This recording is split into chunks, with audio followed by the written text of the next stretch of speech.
11 नवंबर 2023 भोपाल, जहां की बारखेर पठानिया जगह में रात के वक्त कुछ लोग नोटिस करते हैं कि वहां पर सुनसान जगह में कुछ जल रहा है। जब लोग वहां पर जाकर के देखते हैं तो वो कोई सामान नहीं था, बल्कि वो एक डेड बॉडी थी। उन लोग जैसे ही ये चीज देखते हैं वो घबराते हैं और सबसे पहले भोपाल पुलिस को इन्फॉर्म करते हैं। जब तक भोपाल पुलिस उस स्पॉट में पहुंचती है वो बॉडी आधी जल चुकी थी। पुलिस वहां पर आती है, उस बॉडी की आग को बुझाती है तो वहां पर उन्हें उस बॉडी के साथ एक पेट्रोल का कैन और एक लाइटर मिलता है। फॉरेंसिक टीम को बुलाया जाता है और बॉडी की वहीं पर इन्वेस्टिगेशन शुरू करी जाती है। तो वहां पर उस बॉडी में उसके पैंट से पुलिस को 4000 रुपए मिलते हैं और उसके साथ साथ एक गैस कंपनी की रिसिप्ट मिलती है। पुलिस उसी रात वो गैस कंपनी जाती है और वहां पर से उस रिसिप्ट का प्रॉपर एड्रेस निकलवाती है। नाउ पुलिस बिना देरी करे वो एड्रेस पे पहुंचती है। जैसे ही वो गेट को नॉक करती है तो अंदर से एक बूढ़ा इंसान निकलता है और उसकी वाइफ निकलती है। जब पुलिस उनसे पूछती है कि हमें ये रिसिप्ट एक डेड बॉडी के पास से मिली है और इसमें आपका ही एड्रेस है, तो क्या आपके घर से कोई इंसान मिसिंग है? तो वो दोनों ये जवाब देते हैं कि हाँ, उनका बेटा सुबह से गायब है। उन्होंने पूरे दिन उसे ढूंढा लेकिन ना ही उसका फोन लग रहा है और ना ही वो अभी तक घर आया है। पुलिस भी बिना देरी करे वो दोनों को उस डेड बॉडी के पास लेकर के जाती है और जैसे ही वो लोग उस डेड बॉडी को देखते हैं तो वो कंफर्म करते हैं कि ये कोई और नहीं बल्कि उनका बेटा है, जिसका नाम था मनीष तख्तानी। जो मनीष था वो कोई आम इंसान नहीं था बल्कि भोपाल के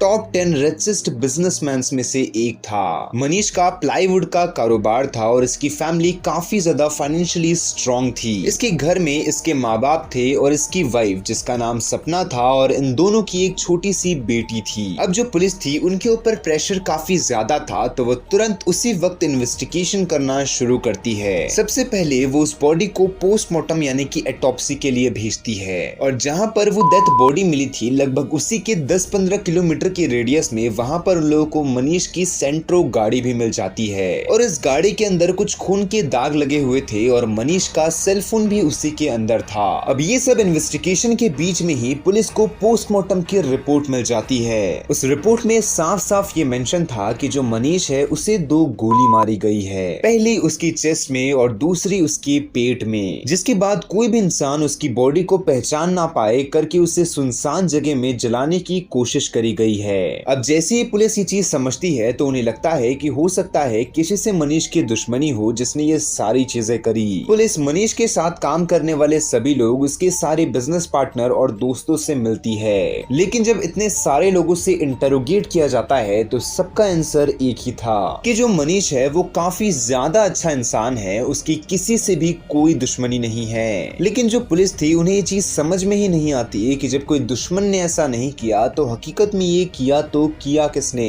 अब इसी वजह से जो पुलिस रहती है वो मनीष का बैकग्राउंड चेक करती है तो ये पता चलता है कि जो मनीष है वो पहले एक दूसरे एरिया में रहा करता था, लेकिन जब से उसने अपने बिजनेस को स्टार्ट किया और ग्रो किया तो वो अपने घर को एक दूसरी जगह शिफ्ट कर चुका था। जिसके बाद 2007 में वो एक अरेंज मैरिज करता है सपना नाम की लड़की के साथ और इसी के कुछ समय के बाद उन दोनों की एक बेटी होती है। जिसके बाद सब कुछ नॉर्मल चल रहा था लेकिन 11 नवंबर को कुछ ये हो जाता है। नाउ जो पुलिस रहती है उन्हें बैकग्राउंड को खंगालने के बावजूद भी कुछ खासा नहीं मिलता। जिसके बाद जो पुलिस रहती है वो मनीष का सीडीआर चेक करती है और जैसे ही मनीष का सीडीआर चेक किया जाता है तो पुलिस को एक अननोन नंबर मिलता है, जिस नंबर से उसे लास्ट कॉल आया था और केवल लास्ट कॉल ही नहीं, कई बार उस नंबर से मनीष को कॉल आया करता था। जब पुलिस उस नंबर का वेरिफिकेशन चेक करती है तो पता चलता है कि वो किसी हर्षप्रीत सलूजा नाम के इंसान के ऊपर रजिस्टर्ड है। अब जो पुलिस रहती है वो इस हर्षप्रीत के ऊपर प्रॉपर इन्वेस्टिगेशन करने लगती है तो पता चलता है कि जहां पर पहले मनीष रहा करता था वहीं पर हर्षप्रीत भी रहा करता था। ये दोनों बचपन के ही दोस्त है, ये एक साथ स्कूल और कॉलेज पढ़े हुए हैं और जो हर्षप्रीत है वो कई बार मनीष के घर भी आया करता था। और जैसे ही ये कॉल वाली बात मनीष के घर में पता चली कि लास्ट टाइम उसे हर्षप्रीत ने कॉल किया था तो मनीष के घर वालों का रिएक्शन एकदम नॉर्मल था, क्योंकि उनके घर वाले ये बताते हैं कि अक्सर जो हर्षप्रीत था वो मनीष से कॉल में बात किया करता था। लेकिन तभी जो पुलिस रहती है वो क्या करती है, वो उनके घर में जितने सदस्य थे उन सब का भी सीडीआर निकालती है और जैसे ही सीडीआर निकाला जाता है तो पुलिस कंप्लीटली शॉक हो जाती है, क्योंकि उनके घर में सिर्फ एक ही इंसान इंसान था जिसका सीडीआर काफी अलग था और वो कोई और नहीं बल्कि मनीष की वाइफ सपना थी। अब सपना का सीडीआर इतना ज्यादा अलग इसलिए था क्योंकि जो सपना थी वो कई बार हर्षप्रीत से बात किया करती थी और ये बात कोई 4-5 मिनट की नहीं बल्कि 2-2 घंटे की हुआ करती थी। जिसके बाद पुलिस सपना का मोबाइल चेक करती है तो पुलिस को कई सारे इनअप्रोप्रिएट मैसेजेस मिलते हैं जो हर्षप्रीत और सपना ने एक दूसरे से किए थे। जिसके बाद पुलिस बिना देरी करे सपना और हर्षप्रीत को अरेस्ट करती है और इन दोनों को सेपरेट अलग अलग बैठा देती है। और यहाँ पर पुलिस दिमाग लगा करके सपना को ये कहती है कि हर्षप्रीत ने उन्हें सब कुछ सच सच बता दिया है, अब तुम भी उन्हें सब कुछ सच सच बता दो। और सपना जैसे ही ये चीज सुनती है कि हर्षप्रीत ने पुलिस को सब कुछ सच सच बता दिया है, वो भी सब कुछ सच सच बता देती है। तो वो ये बताती है कि हाँ, सपना और हर्षप्रीत इन दोनों ने ही मिलकर के मनीष को मारा है। वो ये बताते हैं कि 2007 में जब सपना और मनीष की शादी हुई थी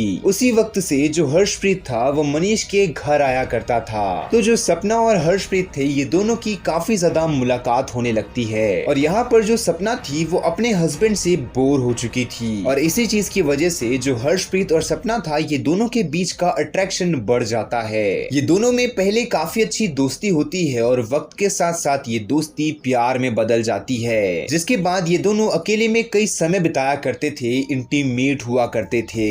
लेकिन उसी के बाद ये दोनों को शादी करने का भूत सवार हो जाता है। लेकिन इन दोनों की शादी के बीच में सबसे बड़ी बाधा कोई और नहीं बल्कि मनीष बन रहा था। तो ये दोनों मिल करके प्लान बनाते हैं कि ये मनीष को अपने रास्ते से हटाएंगे। पहले तो जो सपना थी वो मनीष को डिवोर्स देना चाहती थी, लेकिन रियलिटी ये थी कि बिना कोई भी रीजन के सपना और मनीष का डिवोर्स नहीं हो सकता था। जिसके बाद हर्षप्रीत और सपना ये दोनों मिल करके एक प्लान बनाते हैं कि ये दोनों मनीष को अपने रास्ते से हटा देंगे और सारी प्रॉपर्टी सपना अपने नाम करवा लेगी। जिसके बाद जो हर्षप्रीत रहेगा वो सपना से शादी कर लेगा और इसी चीज की वजह से 11 नवंबर 2023 हर्षप्रीत बिना देरी करे सबसे पहले मनीष को कॉल लगाता है और उसे मिलने के लिए एक सुनसान जगह पे बुलाता है। अब मनीष अपनी सेंट्रो कार लेकर के हर्षप्रीत से मिलने के लिए चला जाता है, लेकिन वहाँ पर पहले से ही हर्षप्रीत और मनीष की वाइफ सपना थी। ये दोनों जैसे ही मनीष पहुँचता है तो उससे कहते हैं कि जो हर्षप्रीत और सपना है ये एक दूसरे से प्यार करते हैं और शादी करना चाहते हैं और इसी चीज की वजह से वो मनीष को अपने रास्ते से हटा रहे हैं। अब इससे पहले कि मनीष कुछ बोल पाता जो हर्षप्रीत था वो बंदूक निकाल करके मनीष को गोली मार देता है। जिसके बाद ये दोनों कोई भी इंसान मनीष को ना पहचान पाए करके उसे एक सुनसान जगह में लेकर के जाते हैं और उसके शरीर को आग लगा देते हैं। हालांकि अभी तो ये दोनों ने अपना गुनाह अपने मुंह से कबूल कर लिया है और ये दोनों सलाखों के पीछे है। लेकिन आपकी इस पर्टिकुलर टॉपिक में क्या ओपिनियन है, आप अपनी ओपिनियन कमेंट बॉक्स में जरूर बताइएगा।